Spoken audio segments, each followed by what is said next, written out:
Hey all, Kyle here, A80Z. I'm sitting here editing the video for this week and felt a little lazy and didn't want to go downstairs and record an intro. So here is an intro from my living room. One of the things that I was going to ask you is how do these things come about? Like, who decides they need to require or gather requirements on our band changes?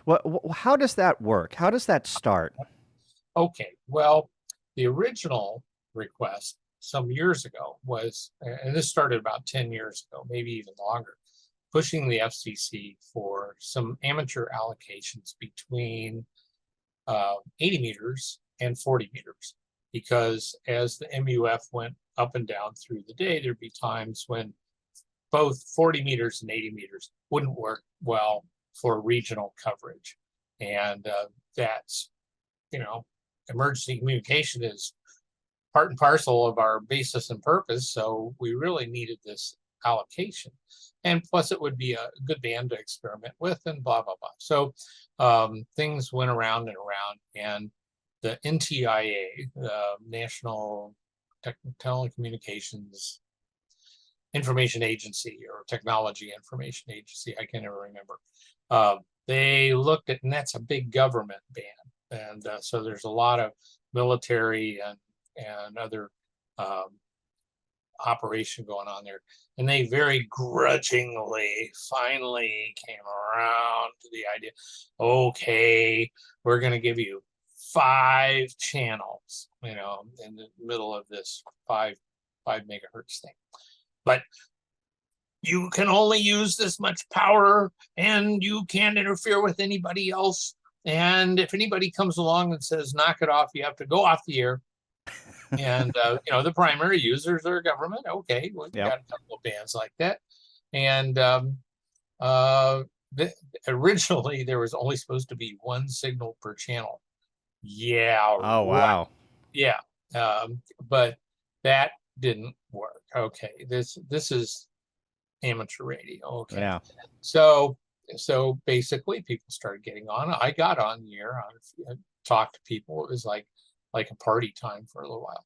And it really has demonstrated that it is a good band for amateurs. And there has been some public service stuff on 60 meters, but the experimental status always was hanging over our heads and kept people from really building systems, a lot of systems that use that band. Why put all your eggs in this basket if the basket's going to suddenly go away? Well, it's been 8 years since we got the access to the band, and I don't know exactly what initiated it at the FCC, but there has been some pushing for, hey, let's make this a permanent allocation, because a lot of countries around the world have jumped in and said, yeah, we're going to give our amateurs a worldwide allocation. And the ITU has set aside this little 15 kilohertz slot. And some companies have said, well, countries that have said, well, that's not enough. These guys need some band. And so they've come up with anywhere from 100, maybe 70 to 200 kilohertz, 5250 to 5450 is a common. Go to Wikipedia, look up 60 meters, it's all there. Okay. So the FCC has come around to the idea that, yes, that we have to institutionalize this and not make it be sort of an experimental thing. And to their credit, they're looking around and they're saying, what do you need?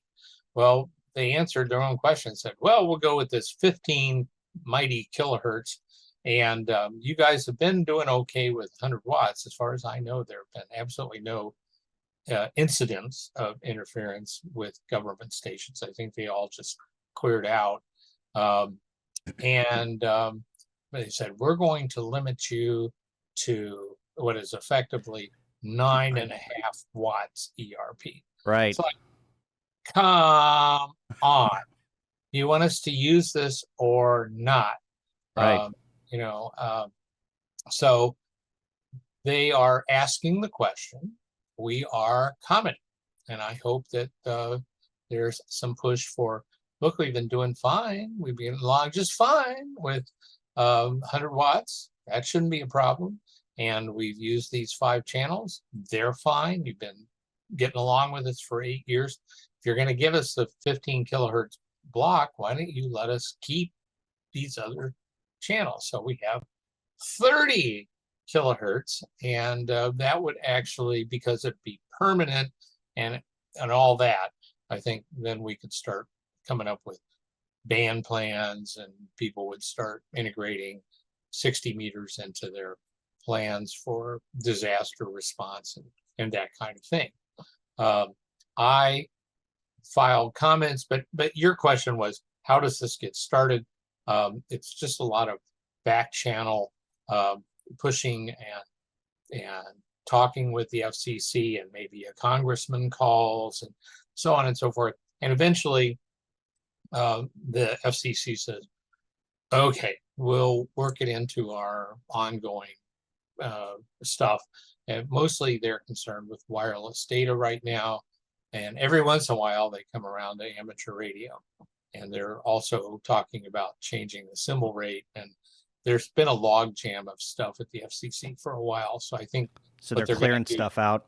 Yeah, they're going to collect it all and make it one big omnibus regulation change, and then say, go away for 10 years.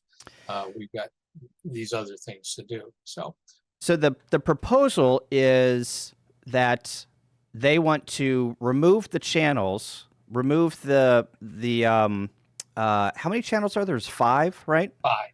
And they want 5 channels, 5 frequencies that are allocated to us, and they want to consolidate that into a 15 kilohertz range, but basically limit our power to something like you said, 9.5, under 10 watts. ERP, right? ERP, right? Yeah. So, this proposal, the due date was, I believe, October 30th, and it got extended until November 28th. November 28th. Okay. So I had seen an email from you, and you had basically said, it's important to be concise and summarize your comments. And if somebody wanted to comment and made a statement, what would they do, and where would they send those comments to? Okay, go to the ARRL's 60 meter page. It's all there. And basically you click on the link, and what opens up is you can either edit your comments as text and put them right into that web page. They ask you for your name, your location, blah, blah, blah. And it's all free. And then you put that in there. You tell them who you are. You're an individual filer. You're not a legal firm, et cetera, et cetera. It's the usual interaction with a government agency. Put in your comments, and you click submit. That's it. Or you, as I did, you can write up a short a letter. It doesn't have to be very formal looking, no letterhead or anything like that. And you upload it as a PDF or a text file or a doc file. There's several formats. That's how you do it. The hardest part for me was writing it up.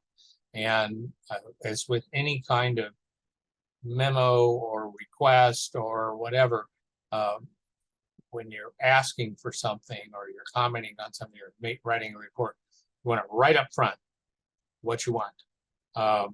What do you agree with? What do you disagree with? What are your remedies?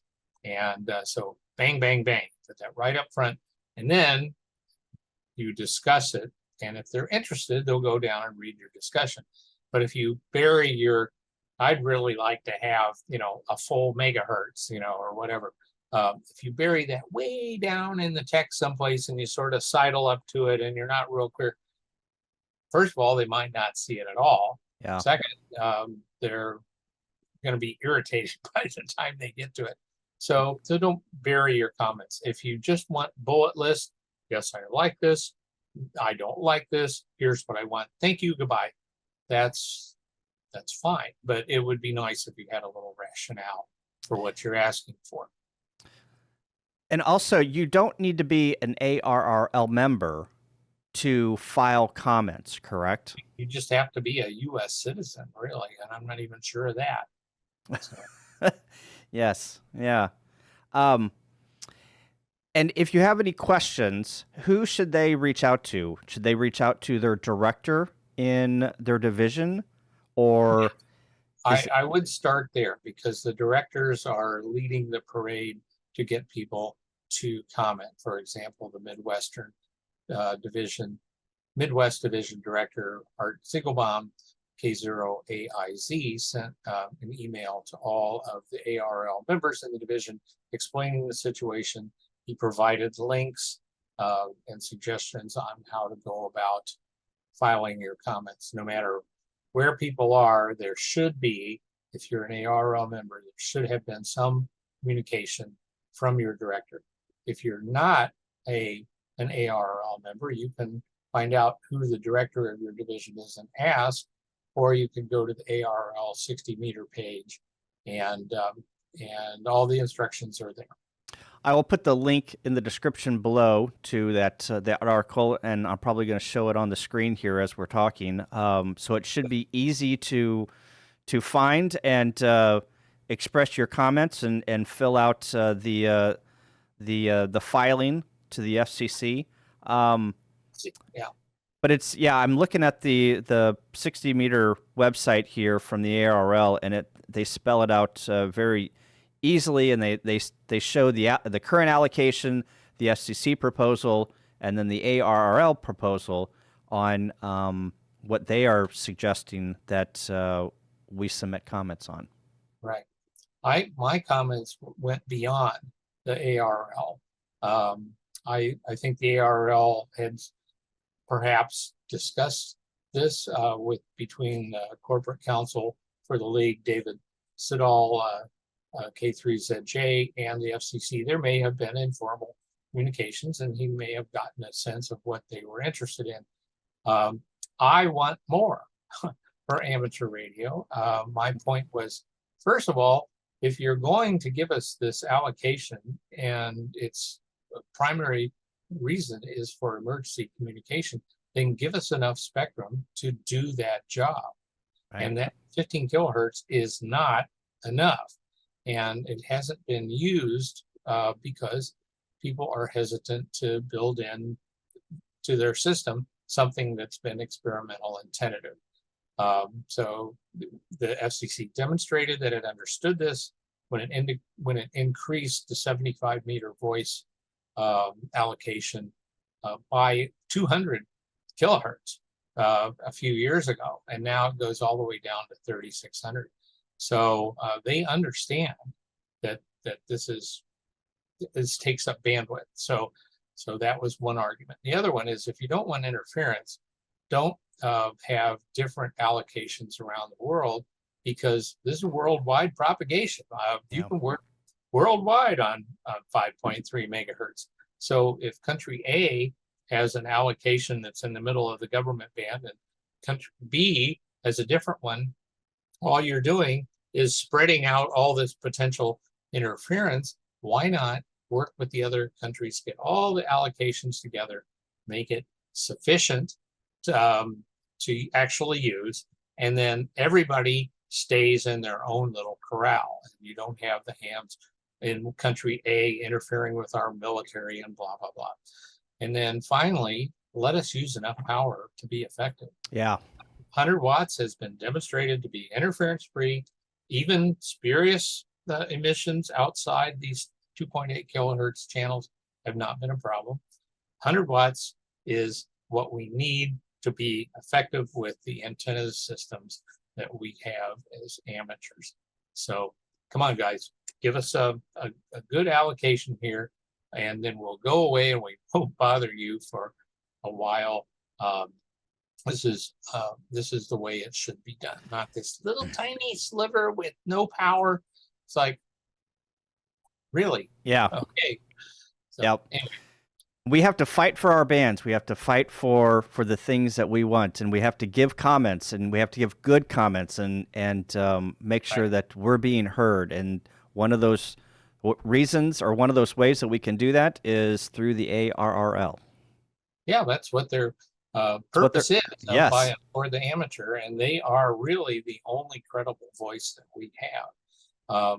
And it's not so much an adversarial relationship with the FCC. You have to realize these are not bad guys. They're just preoccupied with much bigger fish than amateur radio.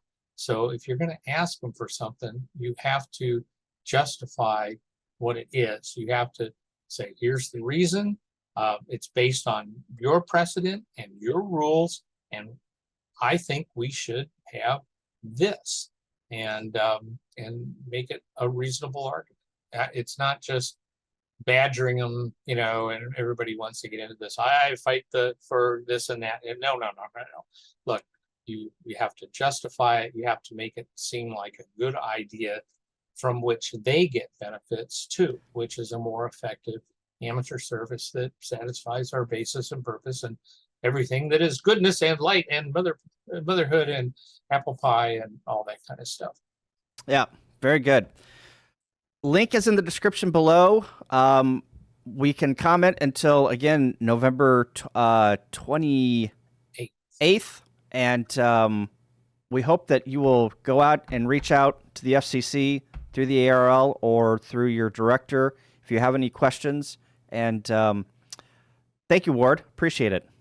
You're very welcome. I hope we can increase that allocation a little bit, and we'll see what then comes down the pipe on symbol rates. So yes, that is the next fight.